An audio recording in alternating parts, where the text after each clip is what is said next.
life is all about, man. Here we go. And see, Apostle, this is the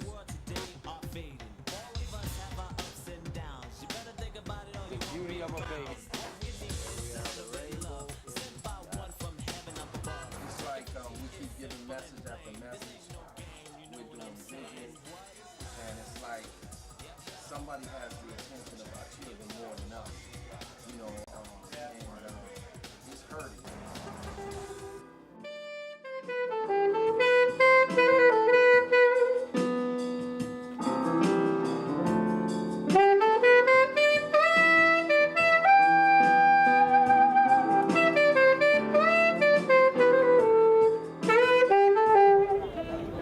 Okay, this is Apostle You over here?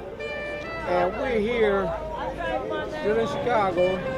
This is tape number 7, Love Your Neighbor Show, and we got another prayer answer that we're going to be sharing with you as we meet and hear from these mighty men of valor that got an awesome thing that they're doing for the community, and you got to hear what they got to say.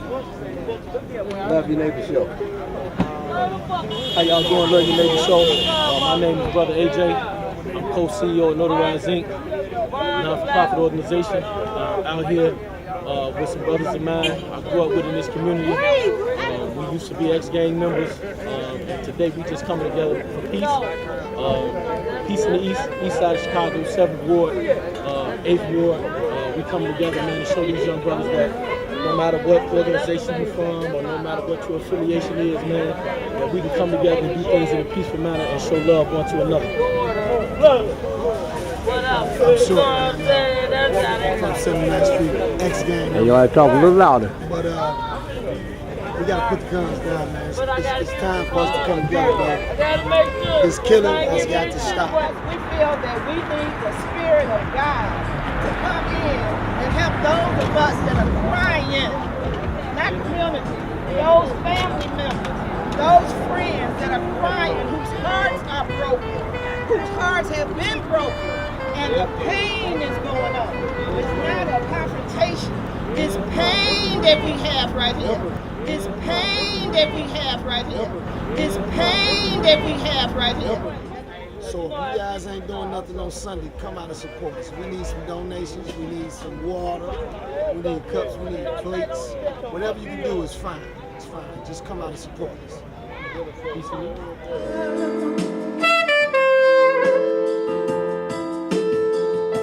We need you now. J. Bird from East 79th Street. What we need is more people to come out. The 3 or 4 hours we spend here every Sunday, there's 60 or 70 people who know are not dying in the streets of Chicago. Amen. South Shore is the splitting ground for our area, and we chose to join each other here for a positive move. I took from the community, now it's time to give back. Love everybody, and love those who look like you. God bless. Now hold on. You said you explain that that dividing line that you just spoke about. What that mean? The dividing line means cross here, get your head busted. And we chose to be right here and come together 25, 30 years ago. On the east side was Black Gangs of Disciples, BD, MC, Vice Lord, many numerous groups. But now, as we get older, we've gotten a lot wiser. Again, love those who look like you. And I mean, love your black brother and sister. Let me, God bless. Let me elaborate on that, what he meant by the dividing line. The dividing line is here. One side of the park is GDs. The other side is fives and stones. So in the middle is a dividing line. I'm still a disciple, but I got a new chief now, and his name is Jesus Christ. Whoa. Didn't the Bible tell us to be like the Good Samaritan and go and spread the love to those that are hurting and need it. Yeah. Then he said, the Good Samaritan, be like him. This family is hurting. My name is Dante Wolf Wilson, CEO of Notarized Inc. As with my other brothers, as they say, we all ex-gang members. Now we used to go against each other. Now we come together to bring you Peace in the East Softball Sunday, which, as you see in the background, is different organizations. Different organizations coming together under one accord for the sake of peace, to show the world that it can be done. You know, the only thing, and at all times you hearing about the negative, but here's some positive for you. Here there's over 100 people out here. BDs, GDs, MCs, Stones, Vice Lords, Family, Neutrons, we all out here on a peaceful accord. 3 weeks now. No incidents, no fights, no disagreements, just good softball. Or homicide since February last year. The hometown paper has been tracking every death. Most victims are young black men, often from a handful of neighborhoods. 4,500 Americans were killed in Iraq, this many in Afghanistan. More have been killed in Chicago since 2001 than in both war conflicts. So, you know, you can support us, you know, by showing up, seeing that what we are about. We are here every Sunday, 4 o'clock. 4 o'clock at the South Shore Rosenblum Park. So now tell our audience how you're working to get these young GDs and young Vice Lords out from what you used to do to what you're doing now. So pretty much, you know, as the weeks are going on, different people have started to show up, even some of the young guys. They even asking to play in the softball now, you know what I'm saying? So if we start the movement of coming out and showing, if we can even get them involved in playing and see that we come together, the camaraderie that we have, that shows them that it's possible, you know, to be affiliated with someone that's not affiliated with the same organization you're in, but yet come together and do things in a peaceful manner. And so next week we should have about 5 or 6 13 to 17-year-olds that we're going to allow to play and integrate with us so that they can participate and enjoy the peace movement. Okay, let me see it. Oh, they got the little ones out here playing baseball. Watch out now. The little ones with the softball. He said he finna hit a home run. There it is. He finna hit a home run. There it is. He finna hit a home run. There it is. He finna hit a home run. There it is. And he's running, ladies and gentlemen. He's running. Oh, we got one on first and one on second. He can run. He's running. He's taking the next base. There it is. He got it. And he's going to home. Oh, he's going home. He's going home. Can he go home? He's home. He's home. Yo, I got a destiny. So love your neighbor like you wanna be. Love is leaving out violence everywhere. So love your neighbor like you really care. I got a destiny to be God-style. All my homies are trying to ride in sick cars. Trying to be cool and get in the game. Being down with the thugs, you're doing the wrong thing. But for me, you see, I got my eyes on the goal. When they tell the story, will be told. I'm on the honor roll. Coming through the door with a full scholarship. Now don't you know? I'm the best for these. Now I can't see. Cause all for Christ in my destiny. Wow. We would like to also bring in some other key players. Brother Stacy. Yes, sir. Hey. Tell them what we did. Well, we just had a good time out here, you know, showing like the brother said, we're just showing peace and love and on the east side, you know, like the brother said, we was all ex-gang members and rivals, you know, we're a family now, you know, we come out here every Sunday and get it in, man, you know, And it's good games, man. It's fun, and everybody out here participating, man. We got support, man. And it's about our community, man. Peace, y'all. As a mechanic, and he's doing the brakes. Now, he's gonna tell you how important brakes is, and this is the revelation we want you to see concerning the violence in this city. How important are brakes? Stop. And say it a little louder. Need them to stop. Without brakes, you can't stop. Without brakes, we can't stop. In other words, if we don't put the brakes on, with these young folks killing each other, it ain't gonna stop. And so as you see, we got different people out here in the community, man. We got a lot of people that come out to support. You know, they just watch. Some people come out and play in the Peace of the East. You know, it's just, it also brings the community together. You know what I'm saying? And know that when they come out here, that they're coming out to a peaceful and safe environment. And peaceful and safe environment from ex-gang members. Definitely peaceful and safe environment. Hey, y'all real quick, man. Y'all real quick. So these young men are peaceful and safe. That what you telling me? Definitely loving the Peace in the East movement. Beautiful demonstration every time, all the time. No, we need more brothers to come out and support this demonstration because the love out here, life out here, and the kings and queens out here. All right. Now, are you still from Peace in the East? Y'all from ex-gang members? Retired gang members? I'm black. We South Shore community. No, what I'm saying is because them young folks need to see what y'all doing here. You came from those that came from that lifestyle.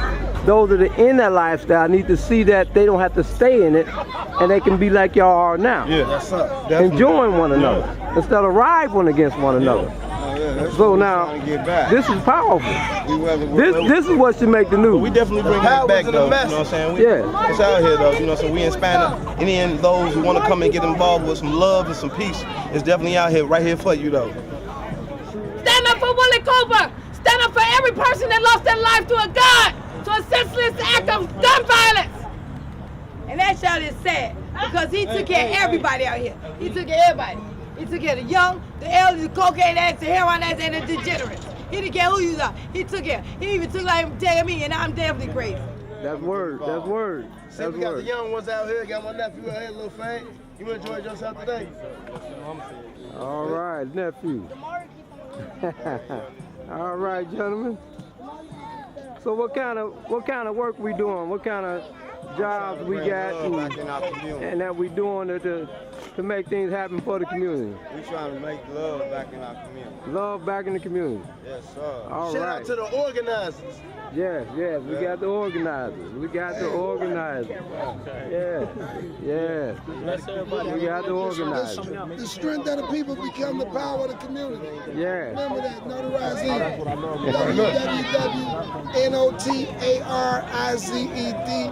www.notarized.com.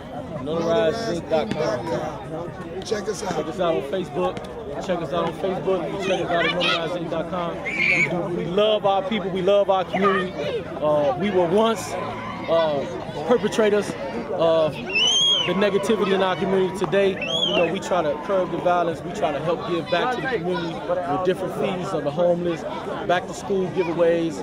November, I don't know the exact date, but in November we'll be giving away turkeys to the community.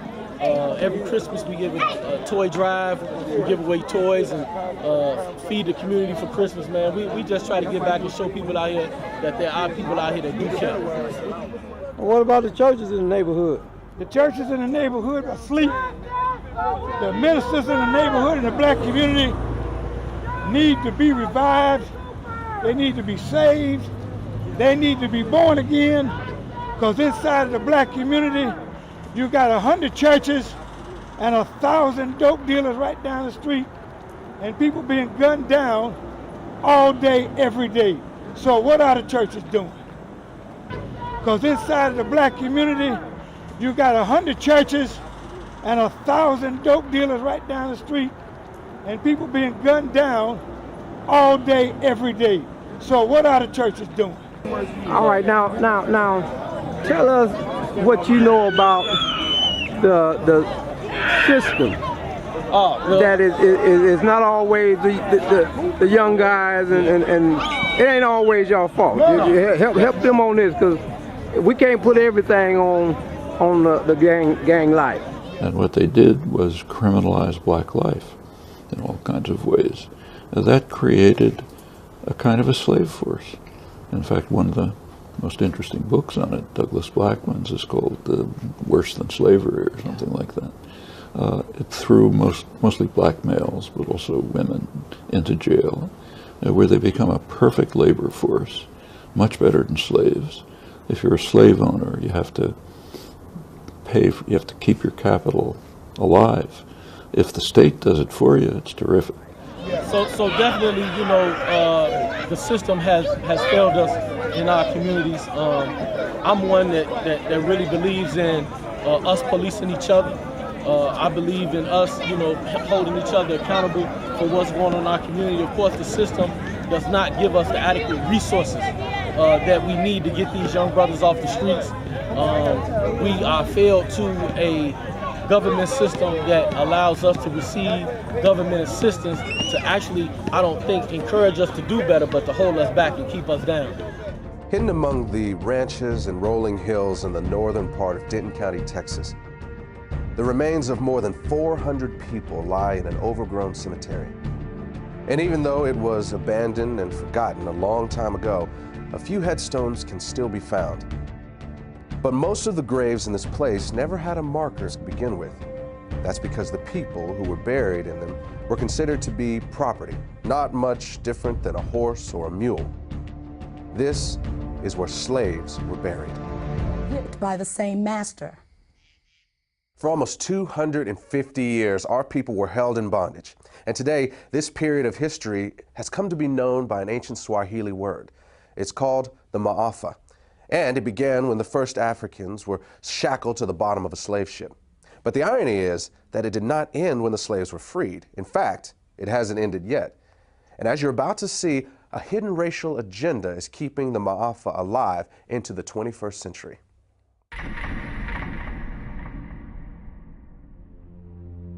I do not join in the belief that the African is our equal in brain or in heart. And I believe that if we can, in any fair way, possess ourselves of his services, we have an equal right to utilize them to our advantage. Francis Galton, 1857. Francis Galton is known as the father of eugenics. He actually coined the phrase eugenics. So he believed in trying to increase those he felt were superior in stock and decrease those he felt were inferior. It's a very racist society. I mean, it's pretty shocking. What has happened in the last roughly 30 years with regard to African Americans, no strikes, no disobedience, perfect labor force.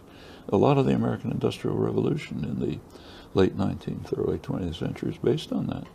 Actually, it pretty much lasted until the Second World War, when there was a need for what's called free labor in the war industry. And so, you know, with the administration that we have in office now, I don't think that they're doing the necessary things to give back to our community. And so we've taken the initiative to do that amongst ourselves. One of the faults, I think, of us as people, we sit back and we waiting on politicians and other people to come in our community to do things that we have the ability as African Americans to do for ourselves. By the 1970s or 80s, it's going back to criminalization of black life. It's called the drug war, which is a racist war. Ronald Reagan was an extreme racist, didn't hide it. And the whole drug war, so-called, is designed from policing up to eventual release from prison to make it impossible for the black male community and more women and more Hispanics to be part of the society. As Moorish Americans, to do for ourselves. You know, we, I think as a people, have lost our complete identity as to who we are, and we've accepted the identity of what this government system has given us. And so I believe this system has failed us, and it's continuing to fail us. Now, is this failure by accident or is it by design? Oh, definitely is by design, man. Brother Stacy, definitely is one that can speak upon that. It was definitely by design. 5. COINTELPRO. Peace activists suspected the FBI of infiltrating the anti-war movement, and they were right. On March 8, 1971, they broke into an FBI office and stole hundreds of files which revealed the Bureau's true motives. The counterintelligence program was an aggressive, covert operation by the Bureau to destroy communism and the New Left. For nearly 2 decades, the FBI sought to intimidate, blackmail, and sometimes even assassinate individuals who threatened to disrupt political order. They even targeted Martin Luther King Jr., wiretapping his hotel rooms and trying to persuade him to commit suicide. And I just want to speak on behalf of the whole event. When they told me what it was, I had to ride for it. I'm old. I had to ride for this one, man, for the youngsters. Now, when you say it's definitely by design, give us a little more breakdown on the design of the system to incarcerate the drugs in the community, the guns in the community. Who's putting all this stuff out there that y'all? CIA drug trafficking. In 1996, investigative journalist Gary Webb exposed the CIA for facilitating the sale of cocaine to LA street gangs. Webb alleged that in the 1980s, the CIA targeted drugs to African American communities, and millions of dollars worth of cocaine funded the CIA's army in Nicaragua. Newspapers influenced by American intelligence, like the LA Times, severely discredited his work. With his career in ruins, Webb took his own life. 9 years later, the LA Times apologized for falsely attacking Webb and admitted that his allegations had indeed been correct. If you go all the way back, mass incarceration is the new Jim Crow. Okay. If you go all the way back to the Reagan days, that's when the crack cocaine was infiltrated into our communities, and that's when everything pretty much changed. The 13th Amendment says no man can be held under enslavement or involuntary servitude except for conviction. Because we got the Emancipation Proclamation and slavery has been abolished, but yet it's still written in our Constitution that it never really left.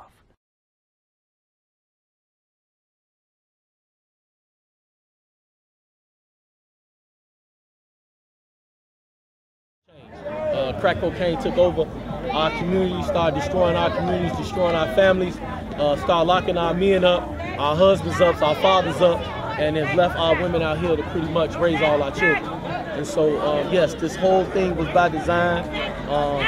I hate when they refer to our communities as the inner city or the ghetto, but this is what they created. When they built the project, the purpose of the project was to keep us all in one enclosed area and turn us into caged animals, so to speak.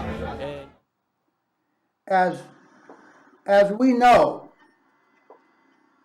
black ghettos was purposely created by the federal government. There are obvious, neutral, natural consequences to putting hopeless people into conditions so cramped and desperate that few have enough resources to survive. Studies show that if you put enough rats into small boxes with nothing else to do, they'll have babies, but then they'll run out of room.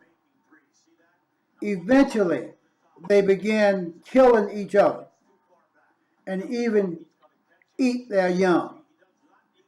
And that's what the projects, the ghetto, the hood, and the traps are all about. In 2007, Live Action Films of California conducted an undercover investigation of Planned Parenthood offices in several states.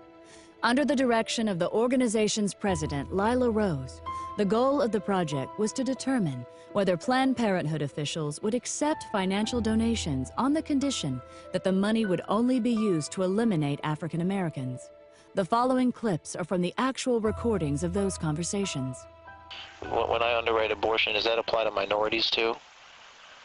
If you specifically want it to underwrite an abortion for a minority person, you can target it that way. You can specify that that's how you want it spent. Okay, yeah, because there's definitely way too many black people in Ohio, so I'm just trying to do my part.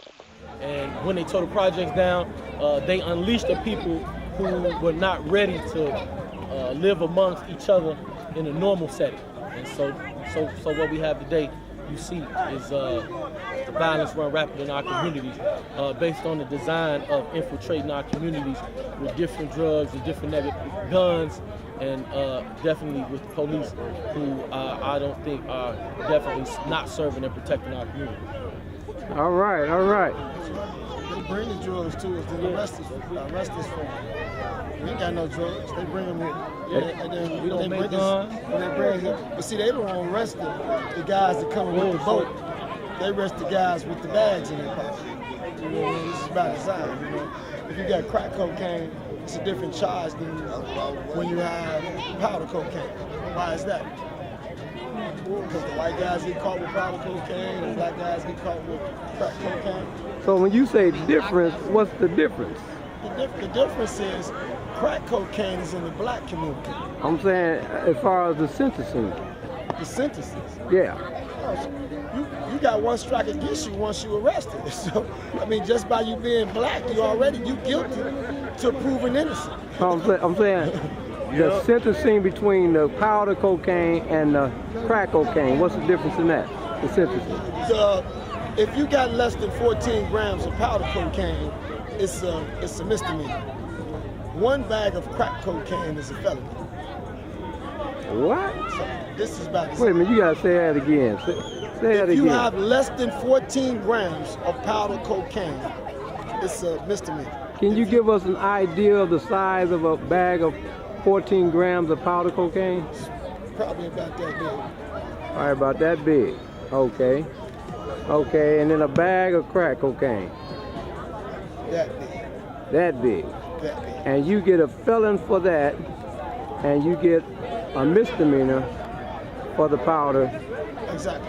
14 grams. I mean, we got shootings in our neighborhood, but we don't even have a trauma center. Don't have a trauma center. Well, a trauma center. We gotta go thousands of miles for if somebody gets shot or stabbed or anything or such. You have to go 30-minute ride. They might take you northwest. The reality of this event is for the kids. For the children, all right. Not what's going on. You know, we can't tell you what's going on in the community, but we can tell you what's going on here. You know, we out here for the kids. So what you got to say about the what you call it again? Peace and ease. Peace and ease. It's nice and beautiful. It's nice and fun. Nice and fun. Okay. Also, you playing baseball? Yeah. Watch out now. Yeah. The church well on 79th and Yates. That's where I'm gonna be going now. Oh yeah. Mhm. Oh, awesome. You know about Notarized Ink back to school event? Notarized Ink back to school video. Yeah. So what happened with the Notarized Ink back to school event? It was a lot of activities so kids can do, and it's like showed you like how fun it will be, and it's attracting more people to have go to church over there. All right, and so y'all having good fun, big fun, and getting some back to school supplies. Yeah. All right. we got a book bag. We got our haircuts, and they let us play basketball and stuff. Really? Awesome. Awesome. So Notarized Ink is doing the do. Yeah. All right. Somebody got to put the brakes on so that the violence can stop. Then you can roll in loving your neighbor. You dads out there that haven't taken out time to raise your sons, and they're out there taking other folks' lives. You got to go back and get to your sons, you uncles and cousins, neighbors and friends. You got to see about these young men. Otherwise, they're going to be extinct. So what do you got to say to these young folks out here about their purpose, their gifts, their talent, what you got that God gave you that you can be using for your own business, for your life, to help somebody, not to hurt somebody, but to help somebody. What gift do you have? Now this is a gift that transferred down, I believe, from God, of course, but also through his granddad, who had the shop and did all the mechanic work. You can see my hands clean. I told him, I said, I wasn't doing all that. But it skipped over our generation and got to their generation. So now he's the mechanic in the family from my dad, who was the mechanic in the family. But it's a gift, and you got to find your gift. And it's not shooting folks. It's not robbing folks. It's not running around in gangs. It's doing something edifying, positive, to help somebody, not to hurt somebody. So Jordan, what do you got to say? Find something you love to do, beneficial for you and your family, do it. The best of your ability. Keep out on opportunity. Find something you love to do to benefit you and your family, and do it. This is the Love Your Neighbor campaign, and we need you loving your neighbor.